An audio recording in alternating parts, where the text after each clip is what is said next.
coerción está muy ligada a lo que puede ser, o sea, los pedimentos que usted hace en una medida de coerción están muy ligados a lo que puede ser eh, ya lo determinante en una preliminar, en un juicio preliminar. Dicho eso, maestro, ¿en qué relación, qué beneficia a un imputado que de manera parcial, por ejemplo, en lo que puede ser el derecho administrativo, que se parcialmente, porque tenga algunas transacciones que sean evidentes, que son las que los acusan, más no sea literalmente porque el imputado entienda que haya cometido el hecho? O sea, puede ser que él diga, se declare culpable en ese momento, en la medida de coerción, para en la preliminar, entonces, poder debatir el por qué recibió eh, lo que lo acusa. O sea, para desligarse de eso, de esa pena que entiende que el Ministerio Público por la cual es culpable. No sé si me entendí. Sí, sí, yo capto su inquietud, Robinson.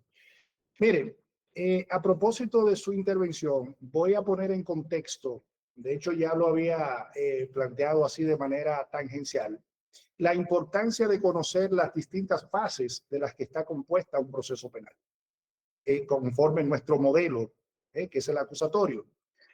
Tenemos una primera fase, son 5 en total. Tenemos una primera fase que es la fase preparatoria.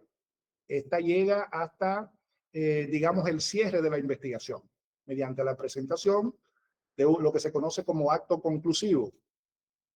Luego vendría la fase intermedia, o sea, desde la investigación hasta la presentación de actos conclusivos, estamos en la esfera de esa primera parte del proceso.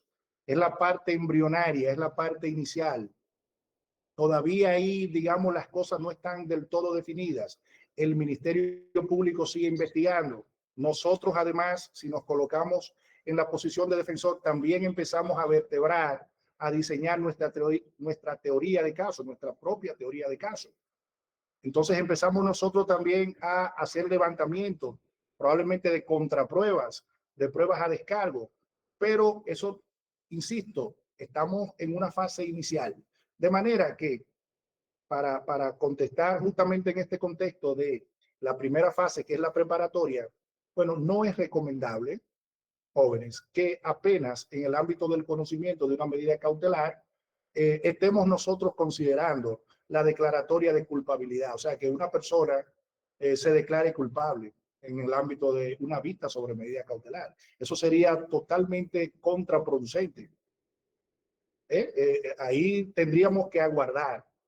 Recuerden que está en una franca evolución ese proceso todavía. Apenas a la persona se le ha arrestado.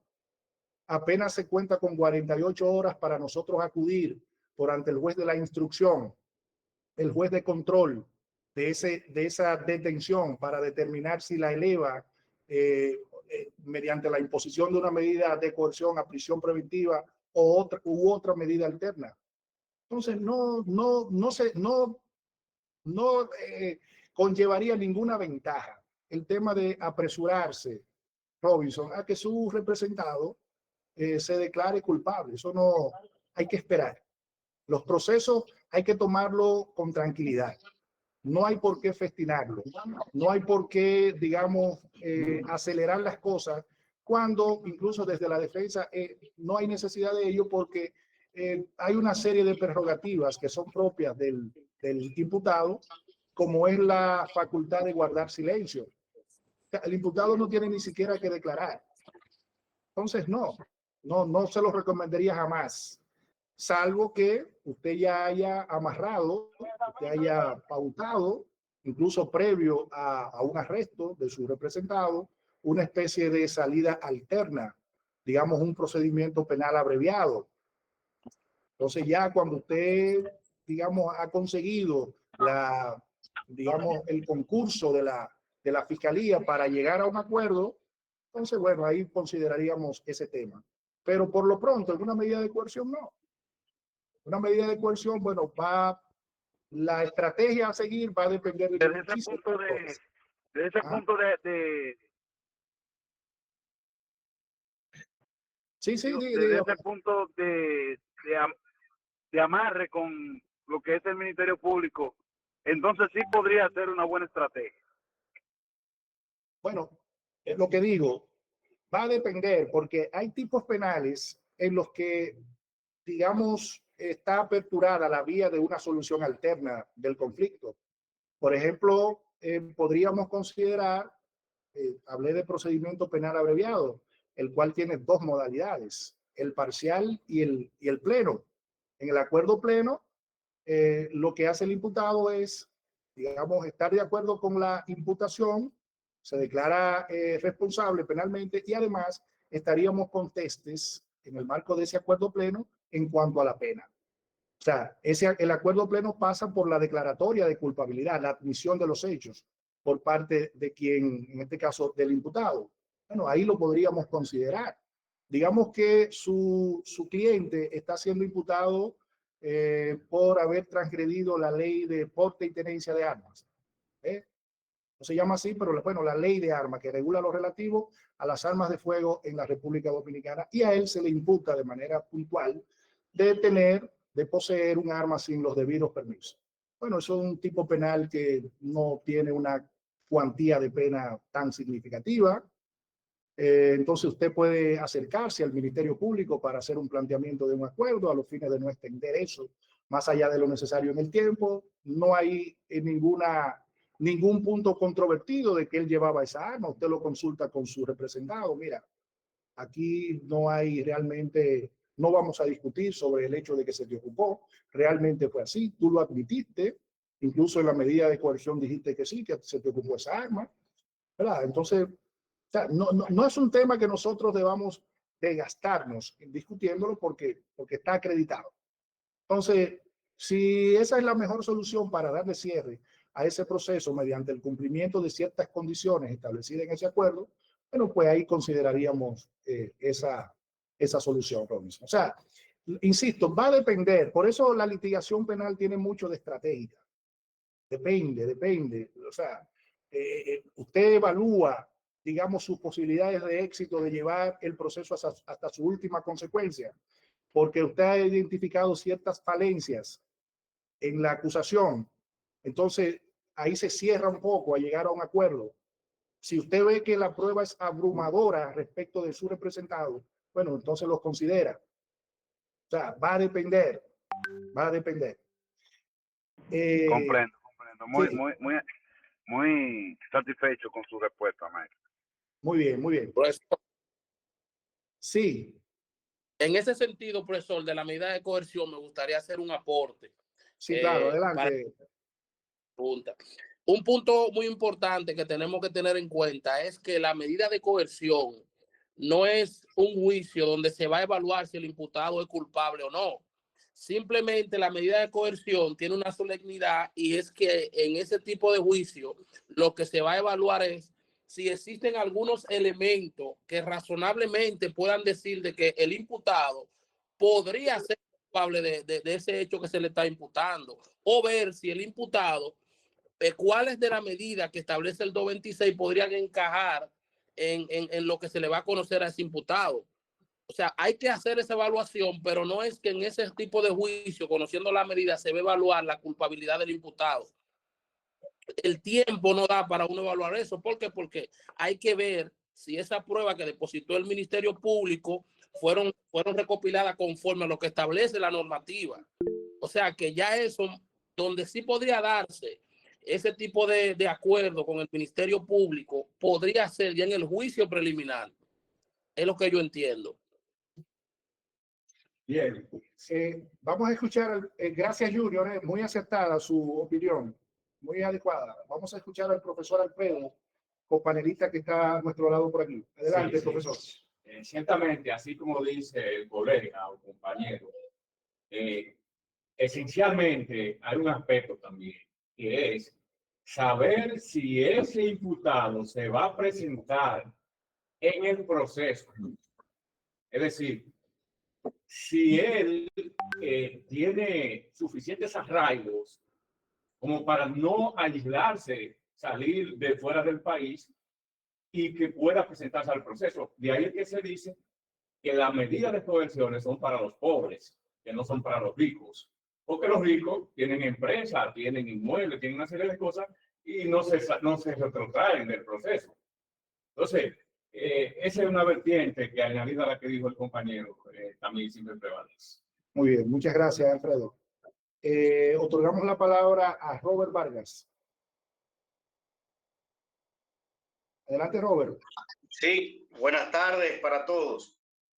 Quisiera agregar en el sentido en que han expuesto tanto el profesor como los intervenientes, que en la audiencia de medida de coerción, uno de los aspectos a tomar en cuenta por tratarse de un proceso que se lleva ante el juez de las garantías, es que en primer lugar debe revisarse lo que es la detención del imputado. ¿Cómo se ha llevado a cabo? Debe examinarse primero la legalidad, ¿verdad?, del arresto, del procedimiento, de las pruebas que se han obtenido, porque de ahí va a depender en gran medida el curso de la medida de coerción. Entonces, ya en un segundo plano es que se aborda, ¿verdad?, la procedencia o no de la medida de coerción. En ningún caso tocando el fondo del proceso, porque como decía el profesor, el objetivo de la medida de coerción es determinar si existen, ¿verdad?, si se dan los presupuestos para que se pueda imponer una de las medidas establecidas por el Código Procesal Penal, de manera que tocar el fondo en ese punto resulta irrelevante, salvo en algunos aspectos en los cuales el Ministerio Público siempre va a hacer énfasis, va a describir el hecho, va a establecer algunas situaciones fácticas, pero más allá que tocar el fondo, se va a explicar, ¿verdad?, por qué en el caso del Ministerio Público, por qué debe imponerse una medida, y en el caso de la defensa, por qué no procede la medida. De manera que en esa audiencia, el litigante debe tomar muy en cuenta, ¿verdad?, en primer plano,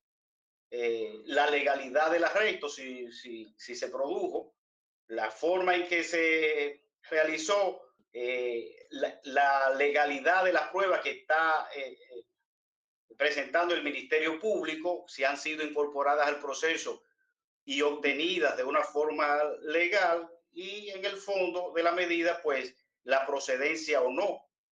Ahí, pues, la defensa debe esmerarse en demostrar, en primer lugar, que existen arraigos suficientes, que existen una serie de condiciones para que no se satisfaga la petición del Ministerio Público en el sentido de la imposición de una u otra medida de coerción.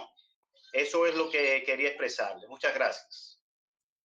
Muy bien, Robert. Miren, permítanme, así sea, brevemente, un poco posicionarme, ya que ustedes han manifestado esas inquietudes con relación a la dinámica de la medida cautelar. Usted, Robert, ha tocado un elemento interesante, es el principio de legalidad. O sea, el principio de legalidad es un eje transversal de todo el proceso, desde incluso la investigación. Desde el momento mismo que el Ministerio Público apertura una línea investigativa, está sujeto al principio de legalidad. Es decir, justamente el principio de legalidad es el soporte, es la espina dorsal del Estado de Derecho. Y nosotros lo somos un Estado democrático de derecho. Entonces, yo quiero un poco, miren, poner en contexto esto de cuál es el alcance de una medida de coerción.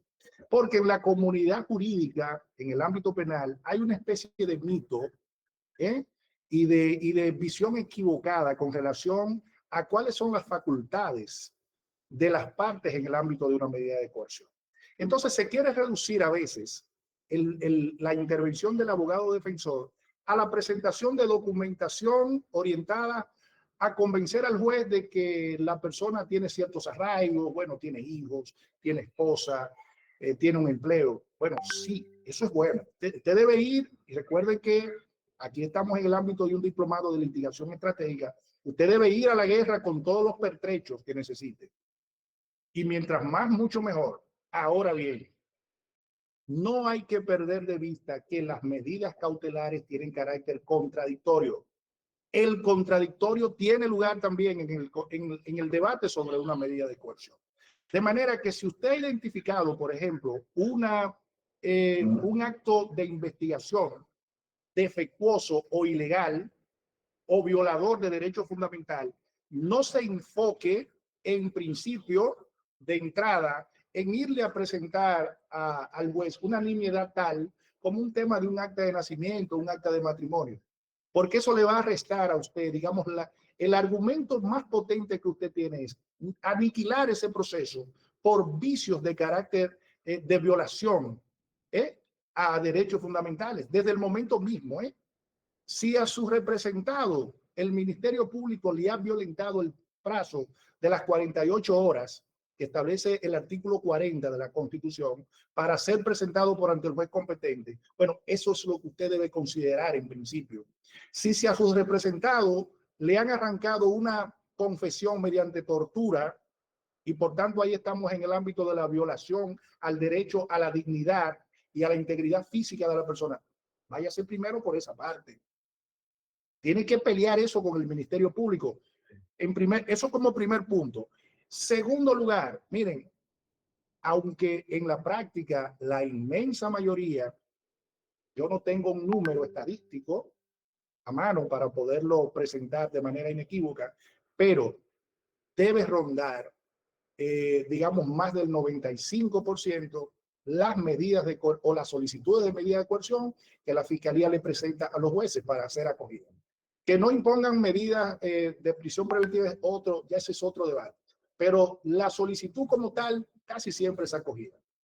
Eso no significa, jóvenes, que su estrategia como litigante, en caso de que usted esté colocado en la atalaya de la defensa, su estrategia debe estar orientada, si usted tiene los elementos para debatir ese tema, que el juez le rechace la solicitud de medida de coerción al Ministerio Público, porque usted va a someter eso al contradictorio. Desde el momento mismo de la solicitud de una medida cautelar, al Ministerio, por artículos 227, 228, 229, se le exige el aporte de elementos de prueba. Entonces, si se exigen esos aportes mínimos, naturalmente, en el contexto de lo que es una medida cautelar. No le podemos pedir al Ministerio Público que nos traiga 5 testigos para darle soporte a una medida de coerción. No le podemos pedir, yo como juez de instrucción, no le puedo exigir para acoger de una medida de coerción que me traiga una auditoría forense. No, eso son cosas que ameritan tiempo. Y en la medida en que el Ministerio Público cuenta con apenas 48 horas que se cuentan de hora a hora, entonces él tiene la premura de apoderar al órgano. Bueno, y lo apodera con lo que tiene. Lo apodera con el acta policial, el acta de arresto, por ejemplo. Lo apodera con el objeto material que se le ocupó en flagrancia al imputado. Bien, y por eso digamos que el sistema es mucho más flexible con relación al caudal probatorio que debe aportarse. Pero ello no debe llevarnos a nosotros a pensar que nosotros debemos permanecer pasivos y no atacar eso. Porque, oigan bien, jóvenes, si en la medida de coerción el Ministerio Público no tiene lo necesario, bueno, pues no lo tiene y por vía de consecuencia debe pagar el precio. El juez entonces puede rechazarle. O sea, no tiene eso de que bueno, como aquí no hay elementos de prueba contundente, al menos como cintila probatoria, bueno, voy a dejar al imputado sujeto a la presentación periódica. No, a usted lo han derrotado si ese es el caso. Porque si no hay prueba, lo que el juez debe hacer es rechazarle la solicitud. O sea, usted como peleador, como combatiente en el proceso, debe cubrir todos los flancos. Ahora, que usted, digamos, concluya al fondo solicitando que se rechace la medida. Y recuerden que ustedes como litigantes están en posición de igualdad respecto de los demás actores. Usted no es menos que el fiscal, ni siquiera que el juez, no es menos que el querellante, no es menos que el abogado que va a representar. Y por tanto, usted tiene que hacerlo con toda, digamos, la pasión, con toda el énfasis del mundo. Ahí está, vamos a solicitar que se rechace. No es que al imputado se le deje libre y se le imponga una medida cautelar alterna y entonces la gente se siente hasta contento con eso. No, en el fondo usted le oxigenó el proceso. Si esa es su conclusión, independientemente de la falencia probatoria del Ministerio Público en el ámbito de la medida de coerción, si usted viene y cae en esa trampa de solicitarle al juez que primero le acoge esos documentos que usted llevó y segundo que en vez de prisión preventiva lo dejen sujeto al cumplimiento de la medida cautelar de presentación periódica, bueno, usted le hizo en cierta forma el trabajo a su oponente, a su adversario.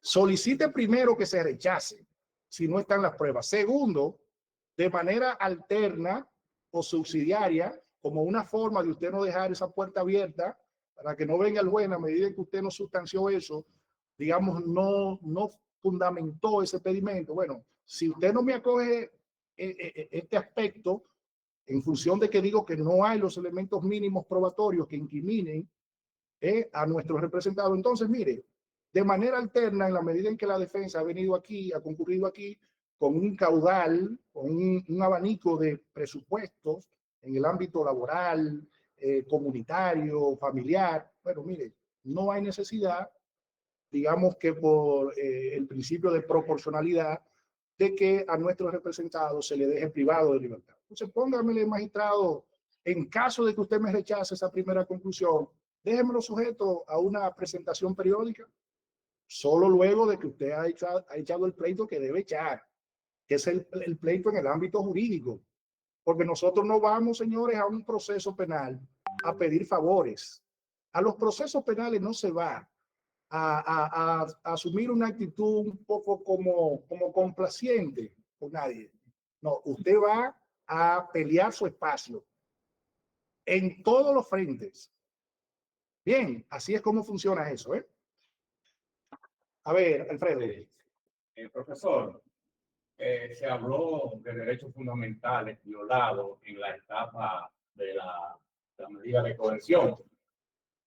Son simplistas las violaciones de derechos fundamentales muy recurrentes, como por ejemplo no permitir una llamada a la persona apresada y no leerle sus derechos.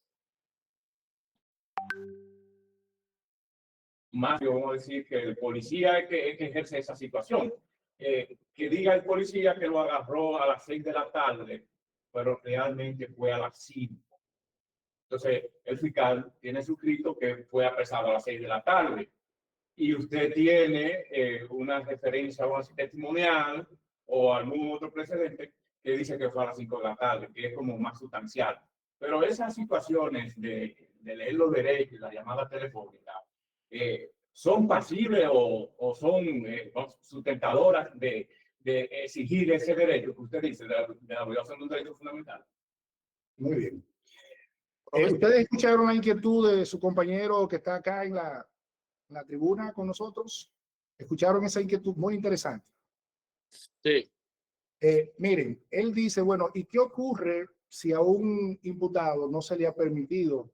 Bueno, ustedes saben que hay una ley especial desde los años 90, primer gobierno, recuerdo que esa fue una ley de la administración del presidente Fernández, en la que se le faculta a la persona privada de libertad a hacer una llamada. Eso es una forma de controlar el poder, digamos, punitivo de la autoridad y evitar que una determinada persona que ha sido privada de libertad un poco se pierda el rastro suyo. Recuerden que uno de los tipos penales, de hecho, que constituye una novedad en el Código Penal nuevo, es la desaparición forzada de personas. Bueno, eso es una manera de auditar un encierro. El hecho de que la persona de inmediato pueda accesar a una llamada y puede ser a su abogado, un amigo, un familiar. El punto es que a partir de ese momento ya hay cierta publicidad. Hay un conocimiento de terceros respecto de la ocurrencia de una privación de libertad. Que a propósito, jóvenes, está erigida en este nuevo Código Penal como un tipo, como una infracción especial. O sea, el no permitirle hacer esa llamada, que al día de hoy es una facultad que tiene el imputado, bueno, ahora con este nuevo código es una infracción con perfiles ya autónomos. Ahora, ¿qué ocurre si usted al momento de, porque él ha dicho, le ha planteado otro aspecto que es quizá más profundo que el simplemente no dejarlo hacer la llamada? Él ha dicho, bueno, ¿y qué ocurre si el imputado, su cliente le dice, mire, licenciado, a mí me arrestaron, no fue en el día de hoy, que es sábado, yo estoy preso desde el miércoles. Y entonces cuando usted coge su maquinita, hace su cálculo aritmético y dice, bueno, pero si fue el miércoles, el jueves tenía 24 horas y ya el viernes tenía las 48 y hoy es sábado. Pero resulta que hay una alteración de la fecha real. El policía hizo contar que no, que fue cuando llenaron, ¿verdad?, las actas. Eso no debería. Se supone que el funcionario público debe fidelidad a la norma, debe fidelidad al sistema que ha sido el depositante, ¿verdad? Él es el depositario, digamos, de esa autoridad del Estado y por tanto se asume que en la medida en que el Estado pone sobre sus hombros el cumplimiento de una función pública, usted la ejerce con cierto decoro, con cierta honestidad, con cierta transparencia. Pero sabemos que puede haber una alteración, en este caso de la fecha en que ha ocurrido una detención. Bueno, primer elemento, el de la llamada. Bueno, el hacer una llamada telefónica no está consignado como un derecho fundamental en la Constitución. No lo está, pero es la violación de un derecho. Entonces, en la medida en que usted va un poco sembrando espadas sobre la espalda de la acusación, la va debilitando. O sea, cuando usted acude ante el tribunal y dice, mire, magistrado, a nuestro representado, por más que lo intentó, ni siquiera se le permitió hacer una llamada. Bueno, eso no va a anular de por sí el proceso como tal, ¿verdad? Porque para que ello sea así, bueno, debe haber primero la violación de un derecho, en este caso fundamental, y del cual se hayan desprendido otras pruebas que son las que sustentan la solicitud de medida de coerción. Ahora, lo que él plantea respecto del plazo, ahí tenemos entonces un debate de más profundo calado, porque eso tornaría ya ilegal la prisión. Y si torna ilegal la prisión, entonces de hecho hay una garantía constitucional específica para ello, que es el habeas corpus. Entonces, si usted entiende que su cliente, ¿verdad?, en la medida en que le plantea eso y hay evidencia de ello, bueno, ¿por qué? Porque un amigo lo vio cuando la policía fue y lo arrestó en el barrio y fue y lo siguió en un motor y a él le consta eso, de que ciertamente fue el miércoles. Entonces, mire, simplemente, así como el Ministerio Público, para sustentar una medida de coerción, aporta testigos, y aquí esto se empalma con lo que dijimos en principio del ámbito de discusión de una medida de coerción, que no es tan limitado como se suele entender, ¿eh? Va a depender de las características particulares. Entonces, si ese es el caso, jóvenes, el que ha planteado Alfredo aquí, entonces usted debe aportar una prueba que refute la de la fiscalía y solicitarle al juez que lo escuche ahí incluso en el ámbito de la medida de coerción, porque es el propio articulado que regula las medidas cautelares que dice que la sencillez, ¿verdad?, de la medida de coerción deben seguirse en su conocimiento las reglas del juicio, pero adaptadas a la sencillez. O sea, no es para que usted pretenda ir a hacer un juicio de fondo en el marco de una medida de coerción, pero si el caso lo amerita, usted tiene todo el derecho del mundo de solicitarle al juez que se escuche al testigo Juan Pérez para usted probar que el día miércoles a las 5 de la tarde su representado fue arrestado y llevado al destacamento tal, y que por vía de consecuencia, habiendo la fiscalía depositado por ante la secretaría de este tribunal su solicitud de medida de coerción hoy sábado o ayer viernes, bueno, vamos a ponerlo el sábado para que la medida esté, el plazo esté ventajosamente vencido, esa medida, esa privación de libertad al día del conocimiento de la solicitud del Ministerio Público, del depósito de la instancia, estaba vencido el plazo. Por tanto, cada minuto que transcurre es una reiteración de una ilegalidad. Eso es importante que se plantee. Y fíjense entonces, como ya el debate ahí se torna distinto.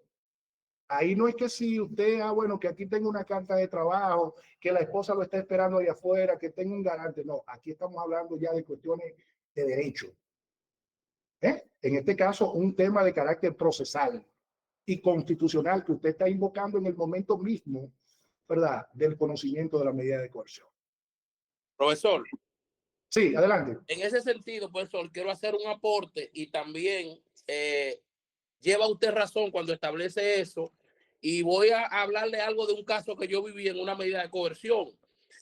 Nosotros íbamos a conocer una medida de coerción y en esa medida de coerción llegó un abogado que tenía un amplio conocimiento, y cuando todos estábamos enfocados en los arraigos, los elementos de arraigo que le depositan al tribunal, ese abogado vino y dijo, espérate, y le dijo al magistrado, usted no es competente para conocer esta medida. Y dice el magistrado, pero ¿cómo que no soy competente? Sí, magistrado. Y tuvimos que hacer un stop y analizar los hechos, cómo se dieron. Y cuando se dieron los hechos, el abogado pidió que el caso sea declinado a la ciudad de Santo Domingo. Se estaba conociendo en Puerto Plata. Y el metodología, cuando empezamos a ver el relato fáctico, verdaderamente, los hechos iniciaron en Santo Domingo, la ciudad de Puerto Plata, solo ellos la utilizaron como un tránsito y terminaron en pero tuvo que decir Santo Domingo. Cuando nosotros fuimos preparados con los edificios del país, este abogado amplio conocimiento se llevó a Santo Domingo. Nosotros, como los abogados querellantes, en Santo Domingo nos cansó, porque nosotros teníamos que desobviar. Al final, él pudo sacar a esta persona en libertad, un sinnúmero de pruebas, pero él dijo, no, pero aquí hay un problema procesal, y agarró y se apoyó del artículo 60 y le demostró al tribunal de que no era competente, y el tribunal así se declaró, y eso fue en una medida de coerción. Excelente, Junior. Eso es un excelente, bueno, es un caso real que usted vivió. Bueno, ahí se planteó la excepción de incompetencia en razón del territorio. El tribunal competente, jóvenes, para conocer respecto de un litigio penal es el tribunal del lugar donde se perpetró la comisión material del hecho. O si es una tentativa donde tuvo lugar el acto de ejecución o el principio de ejecución. Y bueno, hay una serie de pautas, ¿verdad? Si se trata de una infracción de carácter continuo, será competente el del lugar donde cesó la continuidad, ¿verdad? Hay infracciones de carácter continuo, como es, por ejemplo, la sustracción de energía eléctrica. Hasta tanto, eso usted puede durar 10 años robándose la luz. Bien. Entonces, nada, lo que importa es que nosotros aquí, a propósito de la intervención de su compañero, digamos que el tribunal que tiene la competencia para sustanciar, conocer un proceso penal es el del lugar, en principio, porque hay una competencia subsidiaria. Hay una competencia subsidiaria en el sentido de que si se desconoce el lugar donde ocurrió el hecho, entonces será competente el tribunal donde se hayan recabado elementos, ¿verdad?, que hayan servido para la investigación. Entonces, bueno, no sabemos dónde ocurrió el hecho material, el lugar, si en Moca, en La Vega, en Puerto Plata, en Santo Domingo. Entonces, allí donde apareció, por ejemplo, un arma o algún objeto que ha dado lugar a la investigación, entonces ese es el lugar, ese es el tribunal competente. Y si ese no es el caso, ni conocemos el lugar donde ocurrió el hecho, pero tampoco tenemos elementos que nos sirvan para empezar la investigación o que hayan servido, bueno, entonces será competente finalmente el lugar del domicilio del primer investigado. Una persona desapareció, ya tiene, digamos, 2 meses que nadie la ve, se presume que murió o la raptaron, la secuestraron. Bueno, la última persona con la que se vio acompañada. Esa persona es motivo de, digamos, interés para una investigación. No sabemos dónde fue finalmente que se produjo el hecho, pero vamos a investigar a Juan Pérez, que era el que andaba con el desaparecido. Entonces, a partir de ese momento, el tribunal competente, en virtud de esa competencia subsidiaria, sería el del domicilio donde reside esa persona investigada. Digo todo ello a raíz de la excepción de incompetencia que planteó el abogado en el proceso en el que fue parte su compañero Julio.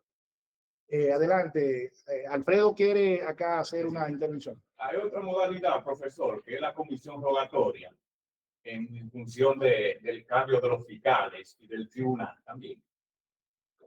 Bueno, la comisión rogatoria es una petición que uno le hace a un juez para que a su vez le pida a otro que haga cierto acto o que ejecute cierto acto. En este caso, por ejemplo, usted quiere que a un menor de edad se le entreviste y el juez apoderado es el juez del cuarto juzgado de la instrucción. Usted le solicita a ese juez que le diga a ese otro que está allá en aquel tribunal que entreviste, que a ese que le ordene a aquel que entreviste a ese niño. Eso es lo que es una comisión rogatoria. Ok, no es cambio de jurisdicción. No, no, no. Okay.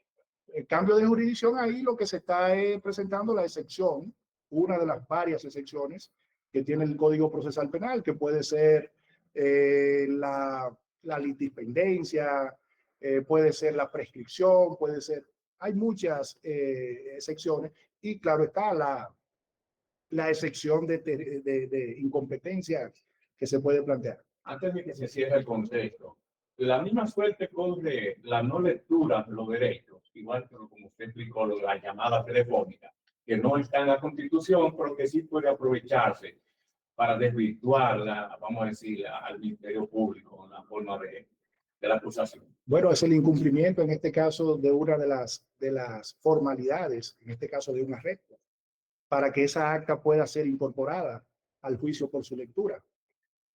O sea, en la medida en que eso no se cumplió, usted puede solicitar en ese caso, plantear su oposición a que eso se incorpore. ¿Por qué? Porque se violó una de las formalidades formales, no valga es la redundancia. violación de un derecho fundamental. Bueno, no leerle los derechos a una persona no es necesariamente violarle un derecho fundamental.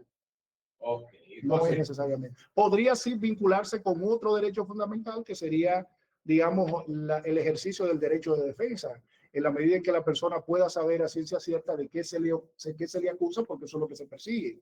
En la medida en que me leen mi derecho y me dicen por qué me están arrestando, yo tengo el conocimiento y por vía de consecuencia puedo articular una defensa, incluso el imputado mismo, y llamar a su abogado y a partir de ahí desarrollar una serie. Esos derechos, recuerde que implican la información de que él puede guardar silencio. Guardar silencio. Porque eso se desprende, esa lectura de derecho del caso Miranda en los Estados Unidos, que fue un caso muy importante en el cual una persona... Robinson. Ok. Bien, entonces, Alfredo, permítame una extensión, sí, aprovechando ya la coyuntura. Sí. Relativamente al derecho penal, se dan esas violaciones cuando un ciudadano, sea extranjero, va a entrar al aeropuerto y es inadmitido deportado, pero que primero lo apresan. A él no le dan informaciones, no le leen derecho, no le dejan hacer una llamada.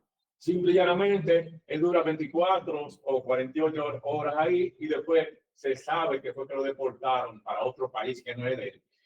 Procede, esos principios del derecho penal se dan también en ese ámbito. Debe informársele las razones de su detención. Es un derecho que él tiene. Claro que sí. Hay que informarlo. Ok, procesar penal se le está impidiendo el libre movimiento. Okay, el debido proceso implica que usted hay que explicarle por qué. Bien.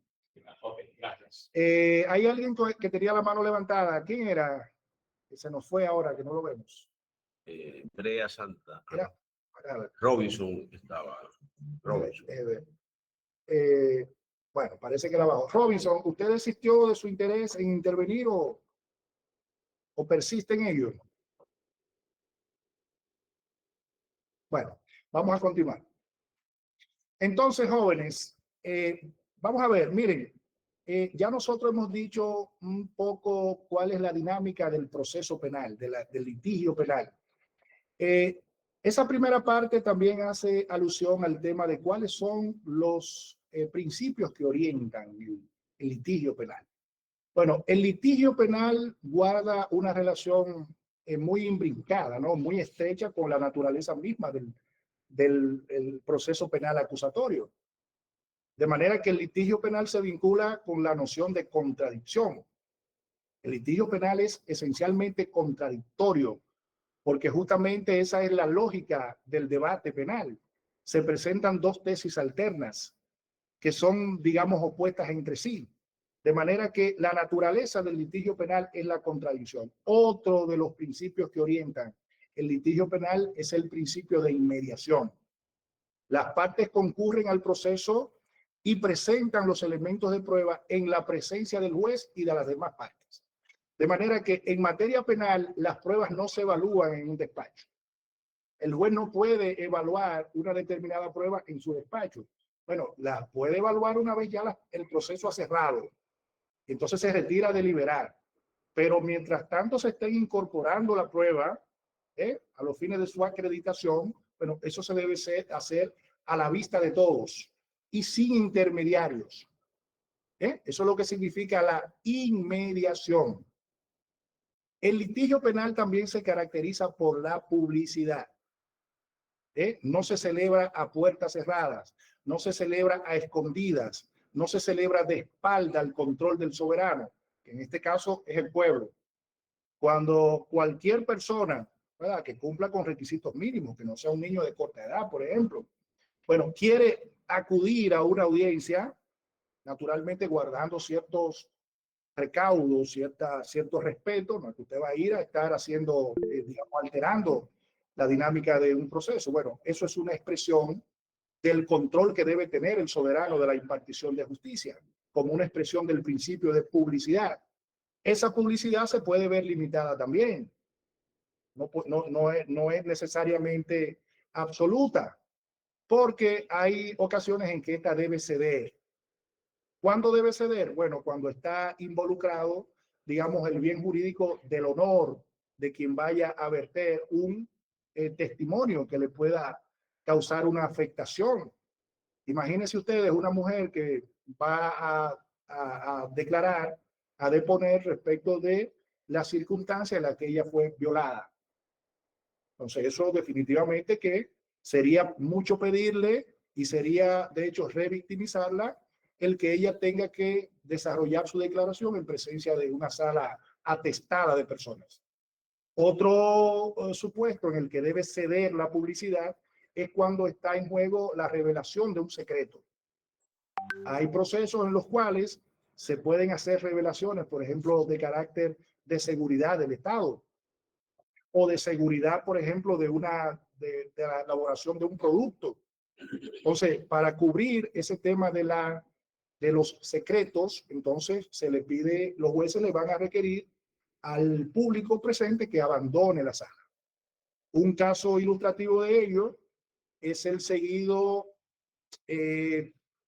por parte del presidente Hipólito Mejía cuando demandó por difamación al doctor Marino Vinicio Castillo, si mal no recuerdo. Pero no, se vio involucrado un funcionario de la administración del presidente Mejía y entonces él fue citado, Hipólito, en su momento a declarar en ocasión de la difamación que presuntamente había sufrido ese exfuncionario. Al momento de ofrecer su declaración, ese juicio se transmitió en vivo, no sé si alguno de ustedes lo recuerda, fue el juicio de Hernani Salazar. Hernani Salazar. Bueno, tuvo mucha difusión mediática y yo les puedo decir por experiencia propia que yo estaba esperando con ansias el momento en que el expresidente Mejía iba a someterse al interrogatorio por parte de la barra de la defensa, la oficina de los Castillos. Y bueno, esto va a ser definitivamente que un manjar. Siempre es bueno ver los grandes litigantes porque sirven de inspiración. Uno entonces va mirando, pero mira el enfoque que esta persona le da a este punto en particular. Bueno, pero resulta que para mí, mi decepción, al momento en que el presidente Mejía iba a hacer declaración, el tribunal ordenó que se suspendiera la transmisión. ¿Por qué? Porque se invocó que él pudiese entrar en algunas consideraciones que revestían de cierto secreto. en el manejo del Estado, de cosas sensitivas para el Estado. Entonces, esa publicidad, que es un principio del litigio penal, saben ustedes que tiene sus excepciones. ¿De acuerdo? Otro principio que orienta el proceso penal es la igualdad. O sea, las partes concurren en posición de igualdad al proceso. Hay dos tipos de igualdades. Si ustedes observan los principios que orientan el proceso penal en la República Dominicana, van a ver que hay un principio. Van a escuchar que hay un principio de igualdad formal, que es el de igualdad ante la ley. Ese que establece que yo soy igual en términos de mi dignidad como ser humano al más encumbrado funcionario público de la República Dominicana. Y que la persona que vive en la indigencia, ¿verdad?, es igual al más acaudalado. Y que por vía de consecuencia ninguna decisión en el marco de un proceso penal puede fundarse sobre aspectos que constituyan elementos discriminatorios.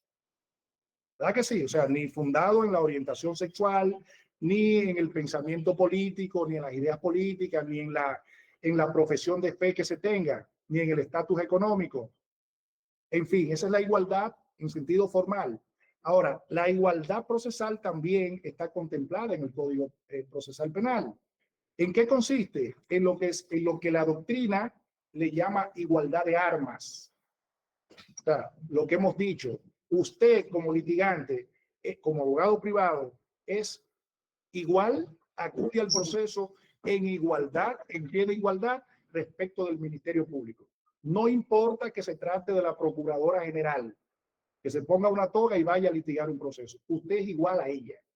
Cuando usted ofrece sus calidades como abogado defensor, ella va a ofrecer sus calidades como Ministerio Público. Y ustedes concurren ahí en pie de igualdad. Ella hace uso de la palabra para presentar una prueba. Usted tiene que exigir la palabra, si no se la dan, para refutar esa prueba. ¿De acuerdo? Eso es lo que se conoce como el principio de igualdad entre partes. Wanda, yo vi su mano levantada. ¿Usted quería decir algo? No, profesor. Ok. Bien, otro principio orientador, señores, del litigio penal es el principio, quizás el que más salta a la vista por su obviedad, el principio de oralidad. El principio de oralidad. En materia del proceso penal, siempre que estemos en el marco del proceso acusatorio, las partes concurren a la audiencia y hacen uso, ¿verdad?, de su momento procesal, planteándole sus argumentos al juzgador de manera oral, a viva voz. De ahí la importancia de saber argumentar. De ahí la importancia de la capacidad persuasiva suya, porque a diferencia del ámbito civil, en el que usted va con unas conclusiones escritas, primero, que se rechace por malfundado y carente de base legal la demanda presentada por el demandante. Segundo, que se nos dé un plazo para ampliar tal cosa. Y tercero, que las costas sean impuestas a la parte adversa. Y usted ahí concluyó. Lo demás usted va por secretaría y lo deposita. Bueno, en materia del proceso penal no. Justamente por eso, jóvenes, es que los abogados más reconocidos son los abogados forenses. Es el abogado penalista. Cuando a la persona le preguntan, ¿cuál abogado usted admira?, difícilmente hagan alusión a un abogado laboralista o difícilmente hagan alusión a un abogado civilista, porque eso no tiene, digamos, difusión. Nadie los ve. Pueden ser genios, pueden ser los más brillantes, ¿verdad?, en el conocimiento del derecho, pero en la medida en que la persona no lo ve de manera directa, argumentando, no puede calibrar qué tan bueno es en ese sentido. De manera que la oralidad es un eje fundamental para el proceso, para el litigio penal. La elocuencia que debe tener el abogado, como decía el profesor Isiano, estudiar la estructura de la norma, la estructura del aparato de justicia. O sea, usted debe acudir al proceso no solamente con un vasto conocimiento de las normas procesales únicamente, porque esa norma procesal va a sustanciar a organizar un proceso que ha tenido lugar justamente por el quebrantamiento de una norma sustantiva.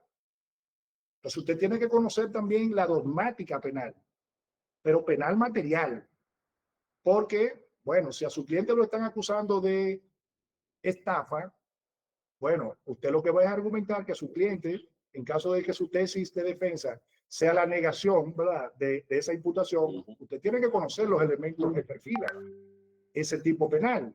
Entonces usted tiene que ser un buen litigante, conocedor del ámbito del proceso, pero acompañar eso del derecho penal y del derecho constitucional, naturalmente. Nosotros estamos en plena expansión de digamos, el derecho constitucional como materia que se discute de manera cotidiana en los tribunales. O sea, hay que saber derecho constitucional, justamente por el vínculo que tiene con el derecho procesal penal y con el derecho penal. Cuando nosotros hablamos de medidas de coerción hace un rato, necesariamente debimos anclarnos en el plazo establecido por el artículo 40 de la Constitución. ¿Por qué? Porque esta regula ese plazo. La Constitución tiene una serie de garantías judiciales y de debido proceso que guardan una relación directa con el tema del litigio penal. De manera, señores, que eso en lo relativo al aspecto de la definición y principios que orientan el litigio penal. La figura del abogado en el proceso penal, bueno, de todo lo que hemos destacado, bueno, se desprende de manera indirecta la importancia. Nosotros somos los garantes de que a la persona se le conozca un juicio justo, que tengan derecho a una defensa adecuada. Somos los que instrumentamos la estrategia, porque somos los técnicos. Somos los que llevamos al juez las pruebas para que éste pueda fallar de conformidad, ¿verdad?, con un proceso llevado a efecto en el marco del respeto a los derechos fundamentales. Pero no somos una pieza decorativa. Nosotros no concurrimos a un tribunal nada más para que se complete. No, nosotros somos el canal para el cumplimiento del debido proceso en la medida en que ejercemos esos derechos que nos da el Código y nos da la Constitución. De manera que la importancia es fundamental, la importancia de nosotros como abogados, ¿no? Miren, teoría de caso. Esto es realmente muy relevante, jóvenes. Cuando usted recibe un proceso, lo primero es que usted tiene que preguntarse, bueno, ¿y cuál va a ser, cuáles van a ser mis planteamientos al tribunal? ¿Cuál va a ser mi planteamiento fáctico, de hecho? Bueno, usted tiene que llevarle al juez de manera palmariamente clara una relación fáctica, es decir, ¿qué pasó? Y hacerlo de tal manera de que sea lo suficientemente claro para que el juez lo entienda.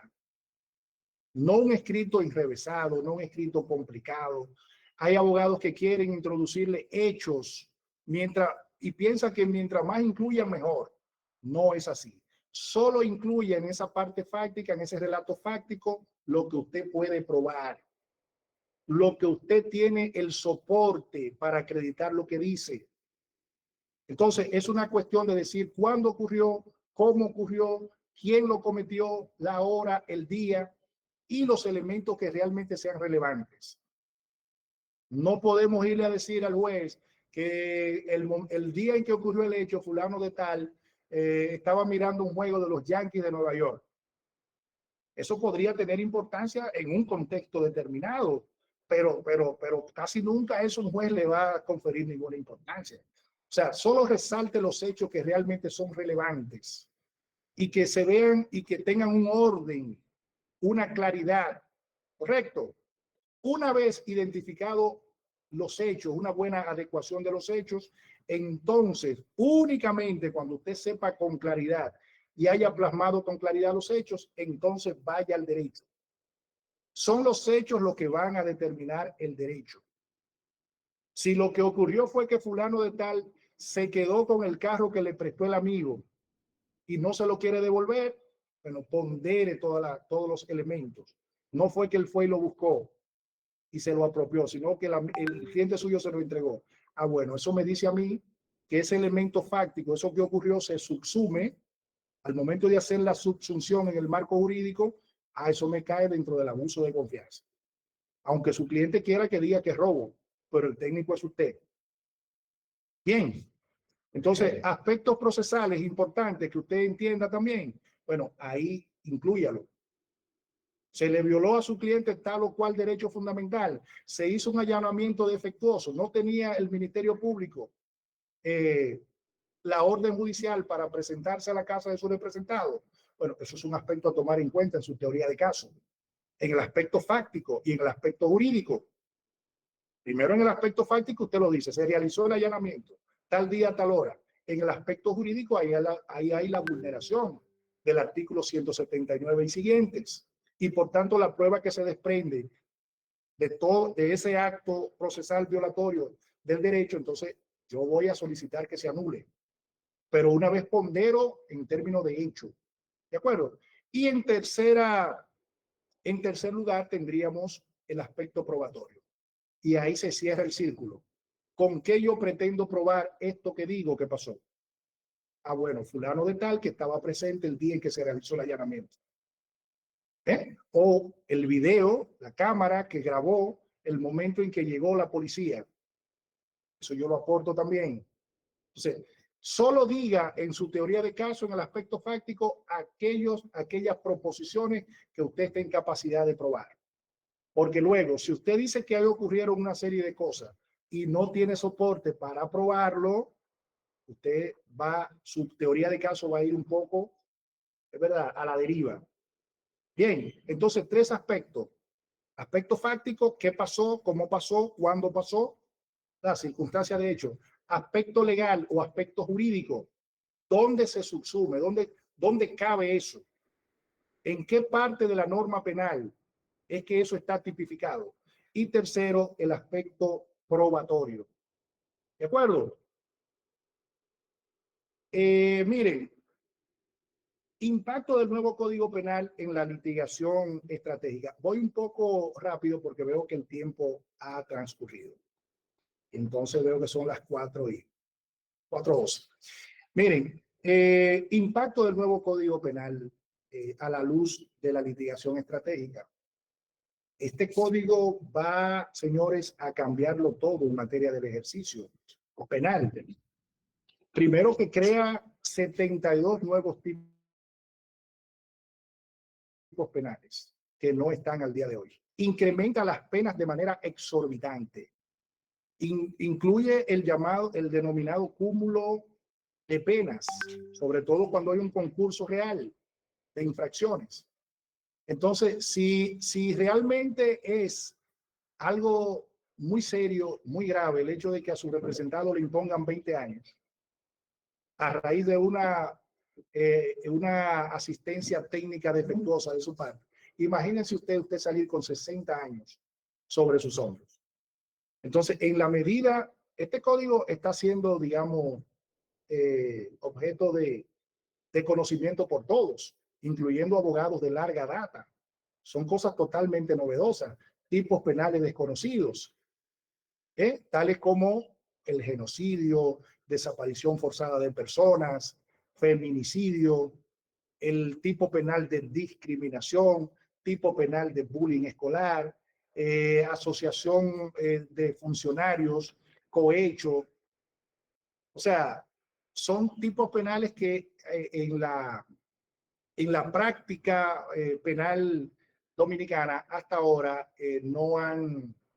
no son conocidas y por tanto estamos habituándonos todos a su conocimiento. Entonces, señores, bueno, la ética del abogado, que sería el último ítem. Bueno, el abogado debe desarrollar su función en el marco del decoro, de la lealtad, de la honestidad. Dice el profesor Ángel Osorio que, o no, esto lo dice el profesor uruguayo, el de los 10 mandamientos del abogado, Couture, Eduardo Couture. Él dice que la tentación pasa 7 veces al día frente al abogado. El ejercicio del derecho encierra mucha tentación. a uno ser parte de un entramado que pueda colisionar con el tema de la honestidad y de la ética. Hay que cuidarse de eso. Entonces, jóvenes, voy a detenerme aquí. Veo que nos quedan apenas 15 minutos. ¿Alguien quiere hacer alguna intervención, alguna pregunta, alguna inquietud de los temas que hemos trabajado hasta ahora?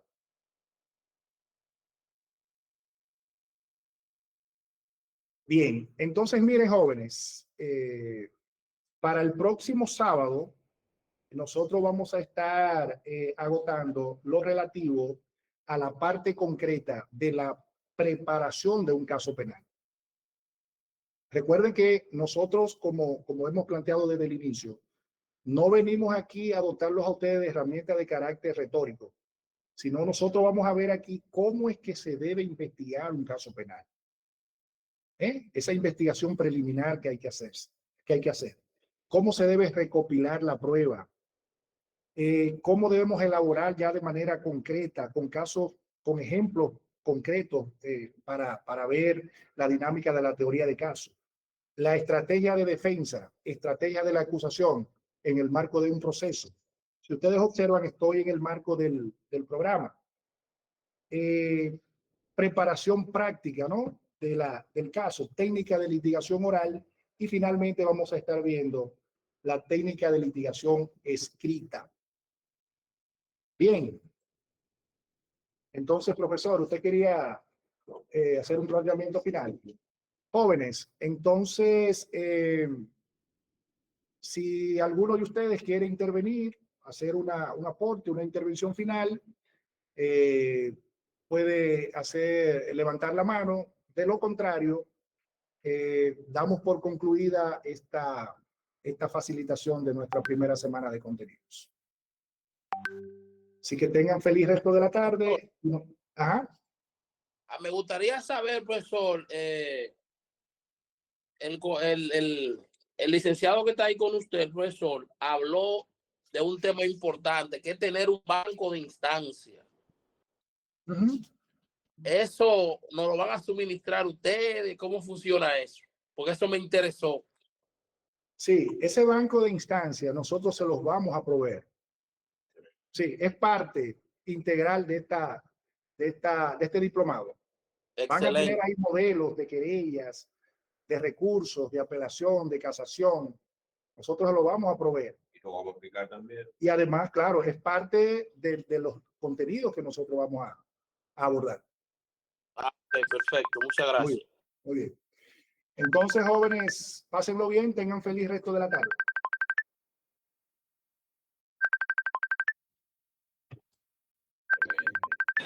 Gracias, maestro. Igual.